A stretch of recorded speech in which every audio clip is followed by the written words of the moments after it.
तुरंत आप रिजाइन दे देना म्युनिसिपल मिनिस्टर को। इसीलिए जांच सही चलना, जिसने जिसने कल्प्रिट्स है उन लोगों को पनिशमेंट मिलना, बोले तो केटीआर को सख्त उसको बरतरफ कर देना मिनिस्टर से।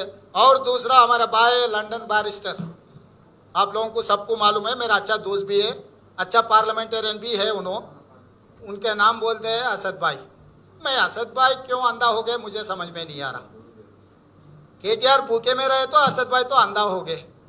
ये अंधा होने का वजह क्या है मुझे तो पता नहीं। क्यों? उन्होंने अच्छा लीडर है, बहुत तरक्की कर रहा है, बहुत शानदार है। दुनिया में केटीआर के जैसा आदमी है नहीं।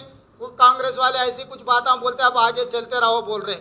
इसका मतलब असद भाई का मतलब क्या है? देश को लूट लो, अभी तेलंगाना को लूटो, उसके बाद देश को भी लूटो बोल के असद भाई उसको मदद दे रहे क्या? मुझे समझ में नहीं है। असद भाई किसके तरफ वकालत ले रहे? असद भाई छोटे मोटे झोपड़ियां जो 111 जीवो के खिलाफ है बोल के बहुत मुसलमान गरीब लोगों का घर तोड़ दिए।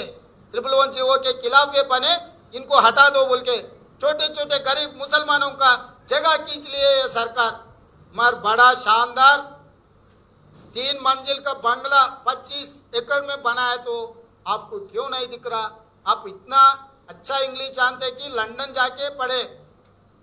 सलार साहब ने आपको लंदन भी जाए, अच्छा तरक्की करना, अच्छा इंग्लिश सीखना, अच्छा ऐसा कुछ डॉक्यूमेंट रहे तो आप पढ़ के सब दुनिया को बोलने के लिए।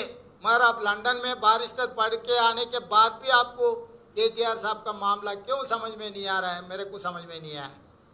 आपको कुछ लेना देना है तो अंदर अंदर करना असद भाई। ये सड़क पे सरासर चौरास्ते में ऐसे काम मत करो। आप मेरा अच्छा दोस्त है, मैं आपका वेलविशर हूँ। ऐसे चीजों में क्यों चोर के साथ आप क्यों जोड़ रहे हैं? अच्छा दोस्त को 10 रुपए लेकर साथ में लेना, चोर को 10 रुपए देकर छुड़ा लेना। क्यों चोर के साथ आप घूमने के लिए कोशिश कर रहे हैं? ये कोई ठीक नहीं है। आपको भी कोई शोभा देने वाले नहीं है। आपके स्टेटमेंट से, आपके ट्विटर में जो कहा केटीआर साहब को आप अच्छा सपोर्ट देने के लिए आ गया है, मेरे कोई एतराज नहीं है। आपका मर्जी, आपको चोर के साथ में चलना या अच्छा दोस्त के साथ चलना आपका मर्जी है। आपका मर्जी को तो मैं कुछ नहीं कर सकता हूँ, मगर झूठ पे झूठ बोलने से वो सही नहीं होगा। केटीआर का झूठ क्या है, उसका फार्म हाउस क्या है, उसमें क्या कैसे मंजिल बनाया, वो मंजिल को नेशनल ग्रीन ट्रिब्यूनल क्या डायरेक्शन दिए, उसके हिसाब से हम लोग लड़ने वाले हैं। उनके साथ में असद साहब रहने दो या ये लोग भी रहने दो, उनके जो भी पार्टी के चमचा लोग हैं वो चमचा लोग भी रहने दो, मगर इनको तो छोड़ने वाले नहीं है हम लोग। मुझे पता नहीं, असद साहब बोलना है। केटीआर साहब को हम डांटे तो केटीआर साहब को हम नंगा हाथ से पकड़ लिए तो असद साहब को तकलीफ हो गई। क्यों तकलीफ हो? असद साहब बोलना, मैं कैसे बोल सकता हूँ? मेरा भी दोस्त है, उनका भी दोस्त है। मगर अच्छा दोस्त को छोड़ के बुरे दोस्त के साथ में जा रहा है उनका वजह क्या है? असद साहब बोलना, मुझे तो पता नहीं। असद साहब को पूछना आप लोग, क्यों साहब ऐसा चोरों के साथ आप क्यों घूम रहा है बोल के। मेरे बारे में बहुत कुछ बोल रहा है, मेरे कोई एतराज नहीं है। सरकार उनका है, दिल्ली में बीजेपी का है, तेलंगाना में केसीआर साहब का है। मैं तो कांग्रेस पार्टी वहाँ पर नहीं है, यहाँ पर नहीं है।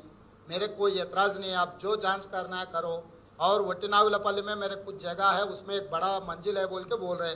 सरासर गांधी भवन से निकलेंगे, केटीआर साहब जहाँ पर भी हो, जुबलीज कहीं गेस्ट हाउसों में कहीं पर भी रहा तो 10 मिनट जुबली चौरस्ते में मैं रोकता हूँ। केटीआर साहब को साथ में ले जाके मेरा साला का जो जगह है मैं दिखाता हूँ। अगर वहाँ पर कुछ भी अगर रहा तो जब का जब भी वहाँ का वहीं मैं तोड़ देता हूँ।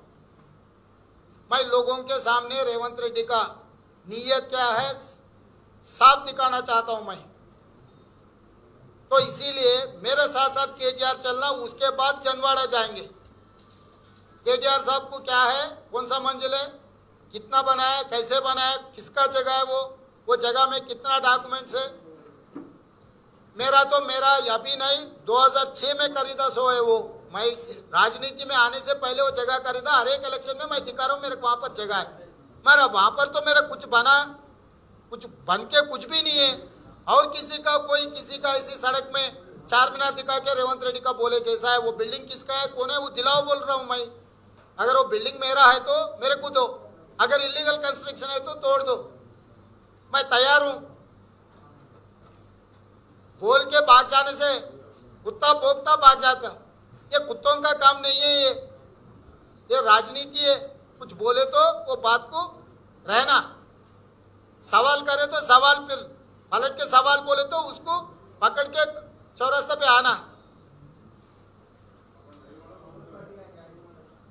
KCR resignation, KTR immediate municipal minister resign करना, क्योंकि ज़माने में 1990 में पुणे रंगाराव साहब ने ऐसे कुछ एलिगेशंस आए तो उन्होंने स्टेप डाउन किए।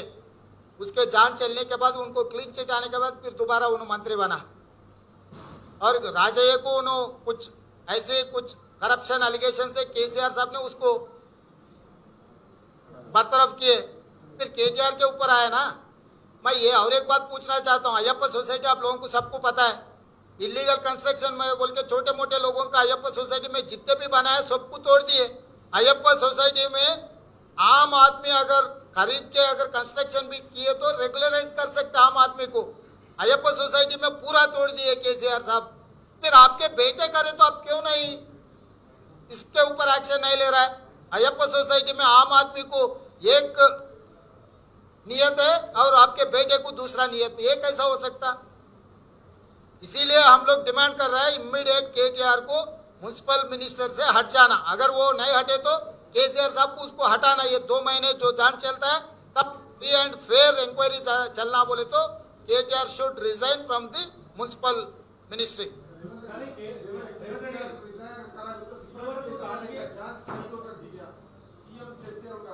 अरे फिर भी कोशिश करेंगे भाई हम तो। अरे उन्होंने बहुत बोलते हैं ना, मैं इतना ईमानदार हूँ उतना ईमानदार हूँ, मैं देश के लिए आदर्श रहूंगा, ऐसे बड़े बड़े बातें बोलते हैं ना। उसका नियत भी देखेंगे क्या है।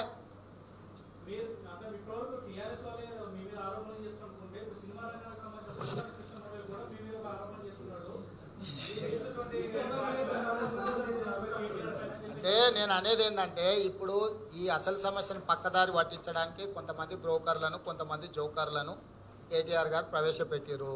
ఇప్పుడు ఆ జోకర్ల గురించి బ్రోకర్ల గురించి నేను మాట్లాడిన అనుకో అసలు విషయం పక్కకు పోయి కేటీఆర్ తప్పించుకుంటాడు. కాబట్టి దానికి సంబంధించి జోకర్ల గురించి బ్రోకర్ల గురించి మళ్ళొకసారి మీరు ఎప్పుడైనా టైం చెప్పండి, ఆ టైంలో నేను వస్తా, ప్రెస్ మీట్ పెడతా, అన్నీ వివరిస్తా, దాంట్లో ఏం అనుమానం లేదు. ఇప్పుడు వాళ్ళ గురించి నేను ఎక్కువ ఏం మాట్లాడినా మీరు మా పాత్రికేయ మిత్రులందరూ కూడా ఈ విషయాన్ని పక్కన పెట్టి అది తీసుకొని నీ ప్రెస్ మీట్లోకి వెళ్ళి రాసినాం కదా సార్, చూపించినాం కదా అంటారు. కాబట్టి మీకు కూడా చూపించినరా చూపించలేదా, పింకు మాఫియాకు అనుకోండి, తెలంగాణ మీడియాకు అనుకోండి, అందరికీ నా రిక్వెస్ట్ ఒకటే, ఇప్పుడు కేటీఆర్ ఎంత నిజాయితీ పరుడో నీతిమంతుడో, సత్యహరిచంద్రుడికి కజిన్ బ్రదరా లేకపోతే కలియుగంలో ఆయన్నే సత్యహరిచంద్రుడు ఇంకొక అవతారమా నిరూపించుకునే అవకాశం వచ్చింది. కాబట్టి దయచేసి నిరూపించుకోవాల్సిందిగా కేటీఆర్ను డిమాండ్ చేస్తున్నా. డెఫినెట్గా ఉంటుంది, చెప్తాం, దాన్ని అన్నీ ఒకేసారి చెప్తే అది చెప్తాం. సందర్భం వచ్చినప్పుడు వ్యూహం ఉంటుంది, ఎత్తుగడ ఉంటుంది పోరాటంలో. ఇప్పుడు వ్యూహాత్మకంగా అడుగులు వేస్తున్నాం, ఎత్తుగడ వేసినప్పుడు మీకు చెప్తాం.